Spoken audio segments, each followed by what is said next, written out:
Je vais essayer d'être bref et toutes mes excuses pour la rupture de faisceau de tout à l'heure. Rapidement, le programme France 2030 a été présenté il y a à peu près un mois maintenant et issu d'un travail de différents responsables et a été présenté par le président de la République. Et donc, je vais essayer d'en faire le résumé en quelques minutes, sachant que la présentation avait duré à peu près 2 heures. Donc, le plan s'inscrit dans un contexte de différents défis. Défis de développement durable, défis démographiques, défis des inégalités. Et il s'inscrit aussi dans le prolongement des enseignements de la crise que nous avons traversée et que nous traversons encore, et qui ont révélé une très grande dépendance économique européenne. Et on l'a vu avec les masques, les respirateurs, l'absence de certains médicaments de base comme le paracétamol. Et puis on le voit encore aujourd'hui avec la raréfication des puces électroniques qui compromettent de grands pans de notre industrie. Et la crise nous a permis aussi de nous concentrer sur le couple innover-produire et l'industrialisation, sachant que rien produire sans innover, malheureusement, nous met en marge des marchés, et innover sans produire est complètement stérile. Donc, je passe à la deuxième diapo. Voilà. Ce programme aussi s'inscrit dans différents groupes différents niveaux de conviction. Et le terme d'ailleurs conviction n'est peut-être pas approprié. Et le premier groupe concerne le fait qu'il existe maintenant de plus en plus un continuum entre l'innovation de rupture, l'innovation technologique et l'industrialisation, que le temps se réduit terriblement entre l'apparition d'une nouvelle idée et le changement des pratiques, et qu'on note vraiment une forte compaxification du temps dans la bataille de l'innovation et l'industrialisation. Et cette notion de temps compacté sera essentielle pour le reste des débats qui vont suivre concernant ce programme. Si on élargit aussi notre champ en termes de vision, on se rend compte qu'au-delà du temps, il faut aussi dégager l'espace de la réflexion et la créativité, et qu'il est nécessaire de pouvoir abolir les frontières entre les disciplines, associer sciences humaines et sciences exactes dans les développements qui vont être mis en œuvre. Et dernier point sur ce sujet, il faut aussi perdre de vue l'approche un peu duale entre start-up et industrie.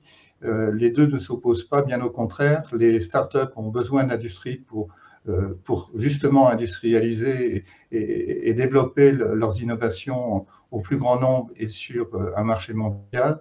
Et l'industrie a besoin constamment de se renouveler à partir des poils à gratter que sont les start-up. Et le couple est essentiel pour la réussite globale du dispositif. Enfin, en ce qui concerne le financement, il est nécessaire d'accroître, d'accélérer les financements publics, d'accélérer les financements dans l'industrialisation et de lever aussi certains obstacles tels qu'ils apparaissent aujourd'hui. Et on se rend compte que, et Paul en parlait tout à l'heure en parlant de late stage, que beaucoup est fait sur le début du processus d'innovation, ce qu'on appelle les early stage, mais par contre, il devient de plus en plus difficile de se financer lorsqu'on est en fin de cycle de cette phase d'innovation et qu'on ne trouve plus à ce moment-là financement et fonds propres, et on y reviendra tout à l'heure. Et enfin, l'ambition de ce programme est de créer les leaders français mondiaux pour les années 2030. La prochaine diapo. Donc, quels sont les éléments de ce plan? Il se regroupe en 3 grands chapitres. Le premier chapitre, c'est le mieux produire. Et Pascal Chudovsky en parlait tout à l'heure. Premier point, c'est la production de mini-centrales nucléaires à faible émission de déchets. Le deuxième point, c'est de devenir leader dans l'hydrogène vert. Ensuite, de décarboner l'industrie avec une ambition forte selon ce qu'on peut attendre, d'environ 35% de réduction des gaz à effet de serre. La production de 2 millions de voitures à hydrogène ou hybrides, de voitures électriques ou hybrides à l'horizon 2030. Et enfin, de créer le premier avion bas carbone. Prochaine diapo.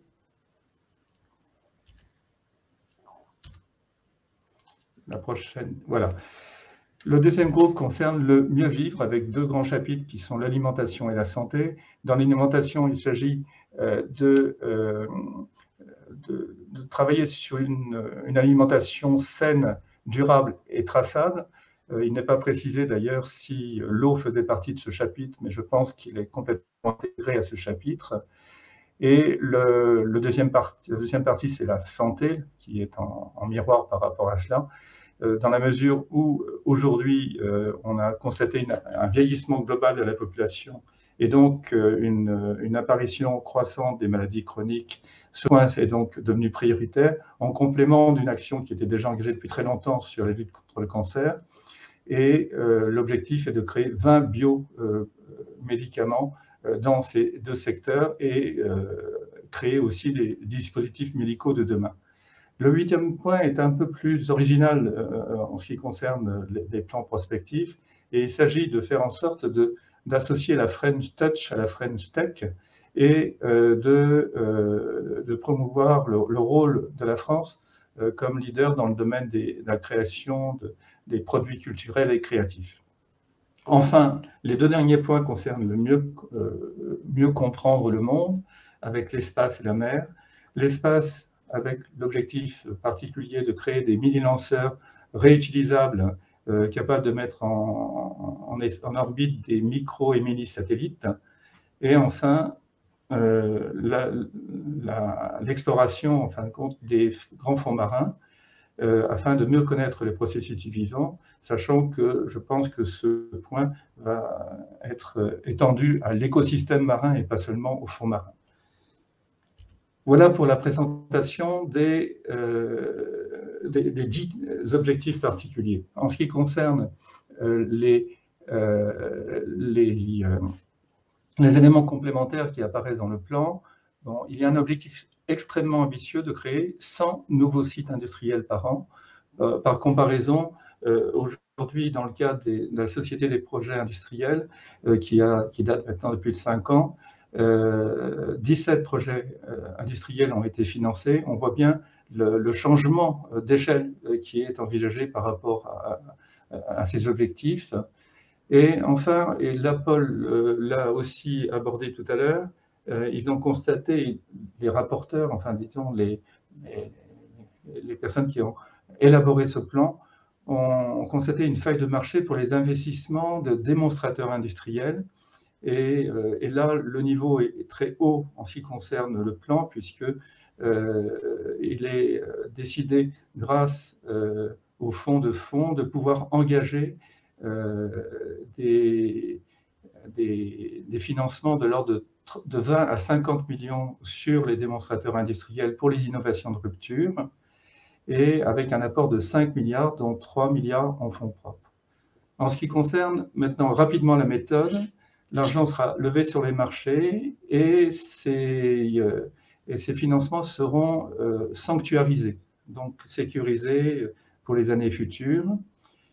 La transparence et l'indépendance seront de mise et la méthodologie des PIA sera conservée, sachant aussi que l'ensemble de ce programme sera développé en synchronisation avec l'Europe pour qu'il y ait synergie entre les deux objectifs. Le départ est prévu pour le 1er janvier, donc c'est demain. Le comité de pilotage qui se constitue en ce moment et qui sera finalisé jusqu'à la fin de l'année va comprendre universitaires, investisseurs, entrepreneurs, bien sûr les ministères concernés, mais aussi d'autres acteurs qui sont à définir, et sachant que Franz Schuster se porte volontaire, bien sûr, pour sa participation à ce comité de pilotage. La concurrence et la transparence seront de mise, et le pilotage donc sera défini prochainement. Il y aura aussi un processus destiné à éviter la sédimentation et provoquer la rapidité dans les prises de décision. On ne peut pas se permettre de prendre de retard dans le domaine de l'innovation. Et puis, le processus de décision pourra se prendre très rapidement, quitte éventuellement à se donner le droit de se tromper, afin de favoriser l'émergence, sachant que l'innovation, là je cite le président, l'innovation ne se fait pas forcément dans les grands groupes, il faut la financer là où elle est. France Cluster, les pôles et les clusters au travers de cette présentation. Aujourd'hui, on se rend compte que par la diversité des acteurs, des entreprises, des pôles et des clusters, eh bien, ces pôles et ces clusters couvrent l'ensemble des 10 objectifs qui sont fixés. Et notre première réflexion par rapport à cela est de se dire que nous pouvons contribuer à ce programme de deux façons. Première façon, c'est de bien sûr favoriser l'émergence de projets qui pourront être retenus dans le cadre du programme. Et là, il est fort probable qu'un certain nombre d'entreprises, de start-up puissent proposer des innovations de rupture et ainsi pouvoir bénéficier des investissements qui seront ainsi débloqués. Mais un second point aussi important est de voir que si on a vu tout à l'heure dans la présentation qu'il y avait un temps compact entre l'idée et l'industrialisation, et donc il est donc nécessaire au moment où une innovation commence à émerger, de pouvoir anticiper sur son industrialisation et de pouvoir mobiliser toutes les compétences sur les différents verrous technologiques qui sont possibles pour son développement industriel. Et là, les clusters sont sans doute les mieux placés pour pouvoir répondre à cette problématique et de pouvoir ainsi contribuer à la réussite des projets d'innovation de rupture. Et donc, nous avons écrit au président de la République sur ce sujet pour proposer notre action en ce sens. Et nous sommes dans l'attente aujourd'hui de la réponse qui ne devrait pas tarder. Et enfin, nous souhaitons participer de manière volontaire au comité de pilotage afin de pouvoir, en complément des autres acteurs, apporter notre vision de terrain sur le ressenti et la volonté et les attentes des entreprises, des pôles et des clusters. Enfin, la dernière diapo.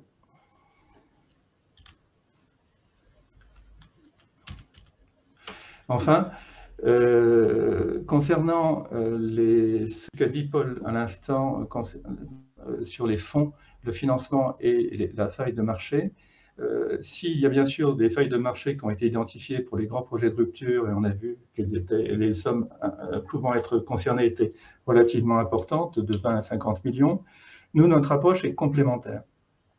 D'abord parce que France Cluster travaille sur ce sujet depuis déjà quelques temps, et que cette faille de financement sur les démonstrateurs industriels, nous l'avions identifiée, enfin les entreprises des clusters l'avaient aussi identifiée, et aujourd'hui nous travaillons activement sur des fonds qui sont plutôt compris entre 3 et 10 millions d'euros, qui ne sont pas aujourd'hui couverts par les sociétés de projets industriels, même si, comme le disait Paul aussi, le plancher semble devoir être abaissé, mais là il y a vraiment un manque considérable et notre action est vraiment tournée aujourd'hui dans ce sens avec des actions très concrètes qui se mettent en place. Voilà, j'ai essayé d'être plus rapide possible, c'était un peu le sprint. J'aurais voulu faire plein de commentaires, mais comme je ne dois pas dépasser, je suis prêt bien sûr à répondre aux questions qui pourraient être posées. Pas de souci, merci beaucoup François-Louis d'avoir fait un petit exercice d'équilibriste effectivement pour rattraper le petit retard qu'on a. On a 5 petites minutes, ça va. Si Paul, pardon, tu veux réagir en le ramassant le plus possible pour qu'on ne dérape pas dans notre planning, mais je t'en prie, vas-y. Tout à fait. Alors François-Louis, merci, mille merci. N'oublie pas une chose très importante, c'est que notre sort est entre tes mains. Parce que nous sommes raccords en ce qui concerne notre démarche Cluster Invest et le France 2030, mais maintenant, il s'agit de mettre tout ça en musique. Alors, nous ne sommes pas restés les deux pieds dans le même sabot.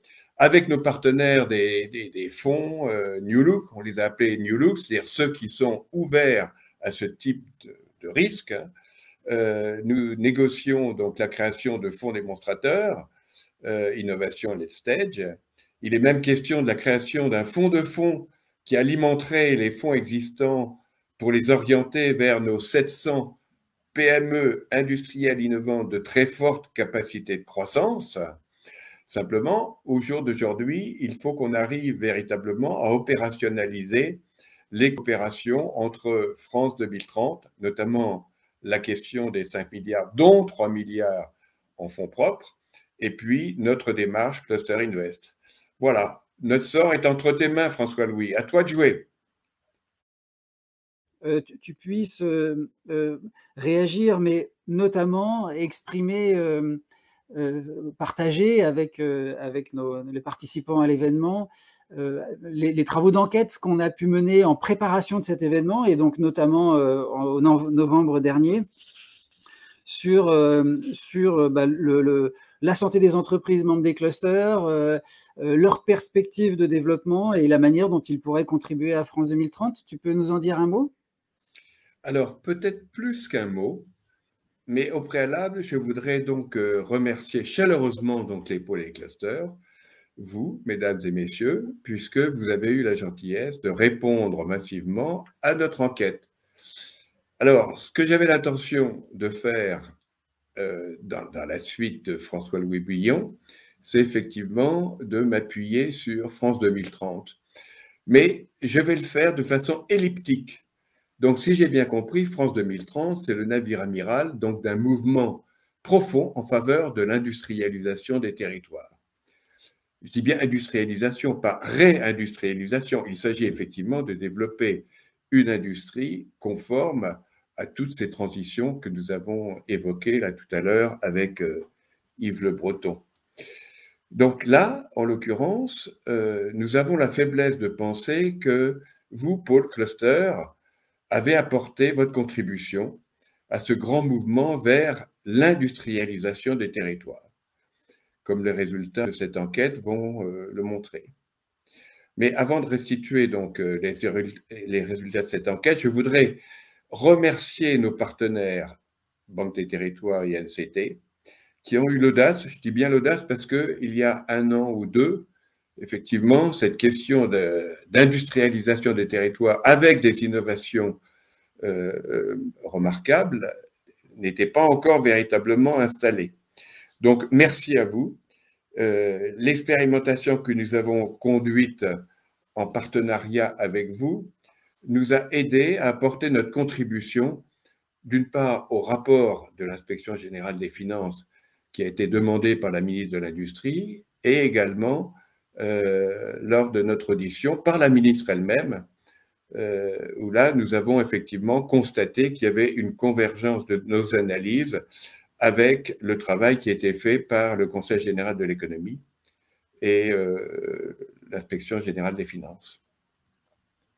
Alors, comme nous allons le voir dans votre enquête, votre enquête, nos PME industrielles innovantes de très grande capacité de croissance sont complètement raccord avec les mesures de France 2030 qu'on verra tout à l'heure avec François-Louis Billon.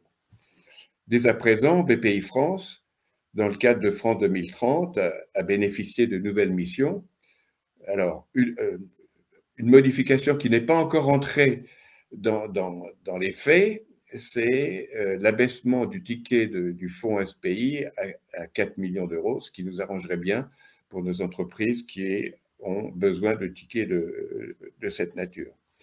Alors, il y a aussi une autre mesure de France 2030 qui nous intéresse particulièrement, ce sont les 5 milliards dévolus donc à ces entreprises industrielles très innovantes, dont 3 milliards en fonds propres.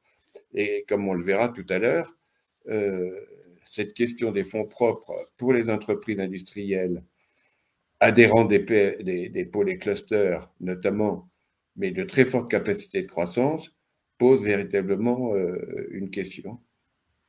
Alors, je vais droit au but maintenant. Vous vous souvenez que l'année dernière, nous avions fait une étude qui était une étude un peu défensive, c'est-à-dire il s'agissait effectivement de voir comment les entreprises organisées en pôles et en clusters avaient une capacité de résistance, de résilience, supérieure à la moyenne.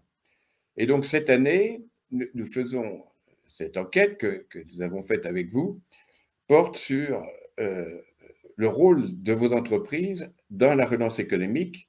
Et comme nous allons le voir, ces entreprises sont aux avant-postes de la relance économique. Pourquoi? Parce que ces entreprises ont une capacité de croissance extrêmement importante, comme on va le voir dans les 8 questions auxquelles vous avez bien voulu répondre.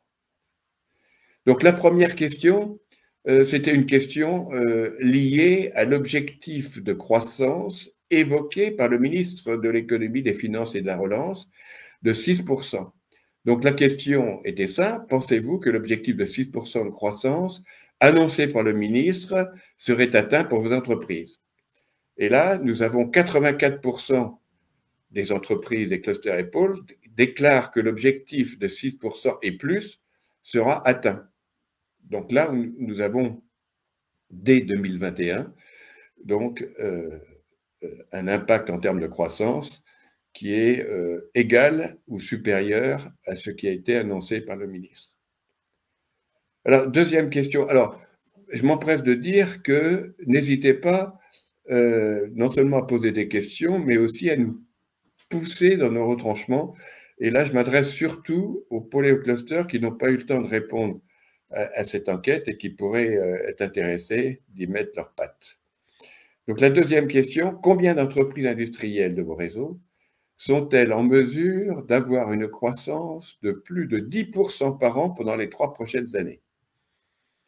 Alors évidemment, ce n'est pas une question facile, mais vous avez eu la gentillesse de répondre. Et pour 47% des clusters des pôles ont annoncé que plus de 10 entreprises verront leur chiffre d'affaires croître de plus de 10% durant les 3 prochaines années. Ce qui fait que nous avons quand même un panel de 1500 entreprises, membres des pôles et clusters, qui ont quand même des perspectives de croissance, qui, en dépit effectivement de la conjoncture qui va vers effectivement un peu un tassement, là, il s'agit véritablement d'entreprises qui sont en réseau et d'entreprises qui ont fait ce travail. Leur R&D est terminé, ils ont les premiers clients. Ces entreprises qui sont des startups late stage, comme on le verra tout à l'heure, issues des PME, elles sont dans les starting blocks pour jouer leur partition dans cette croissance auquel tout le monde aspire, nouvelle croissance durable auquel tout le monde aspire. Alors, troisième question, les entreprises trouvent-elles de nouvelles opportunités de marché dans les grandes transitions? Alors là, c'est quand même très intéressant parce qu'on voit bien, tout à l'heure, on parlait de réindustrialisation par rapport à l'industrialisation. On voit bien qu'il s'agit d'industrialisation avec de nouveaux produits qui prennent en compte donc, ces transitions, puisque 89% répondent oui, ces transitions apportent de nouvelles opportunités de marché. Alors ensuite, on a détaillé ça par le numérique, il y en a 27,8%, écologique 25,2%, nouvelles énergies 20%, 17% transition sociétale, etc. Donc, on voit bien que cette transition, au lieu d'être comment dirais-je, un obstacle, au lieu d'obérer donc les possibilités de croissance, constitue au contraire une opportunité. Puisque, comme on le sait, non seulement ce sont les systèmes productifs qui vont voler en éclats, qui vont se transformer, etc., mais c'est également la mise en marché, et puis également le mode de consommation qui est bouleversé, comme tout le monde le sait. Là, j'enfonce un peu des portes ouvertes, mais c'est bon de le rappeler quand même de toute façon. Alors, quatrième question, vos entreprises éprouvent-elles des difficultés à embaucher? Oui, alors là, une observation. Donc, cette enquête montre que effectivement, il y a un grand potentiel de croissance, de création de valeur, etc., avec quand même deux obstacles de taille. C'est d'une part l'inadéquation entre les compétences recherchées et les compétences du marché, enfin les chômeurs, etc. Et deuxièmement, comme on l'a dit déjà tout à l'heure, le défaut de fonds propres pour ce type d'entreprise. Alors, vos entreprises éprouvent-elles des difficultés à embaucher?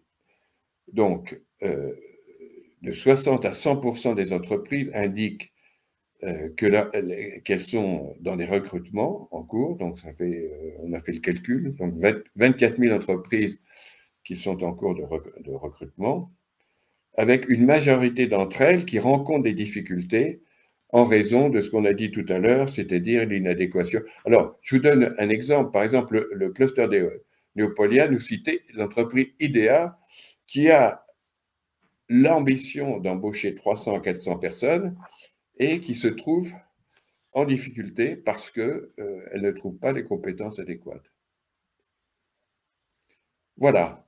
Alors, parmi vos entreprises, 5e question, page 10 dans mon document. Oui. Parmi vos entreprises membres, combien comptez-vous de PME industrielles innovantes de très forte capacité de croissance? 60% répondent plus de 3 entreprises, 36% de 1 à 3 entreprises. Alors, c'est les entreprises qui sont visées, on le verra de plus en détail tout à l'heure, ce sont les entreprises qui sont des PME industrielles, qui ont terminé leur R&D, qui ont donc une innovation prête à être lancée sur le marché.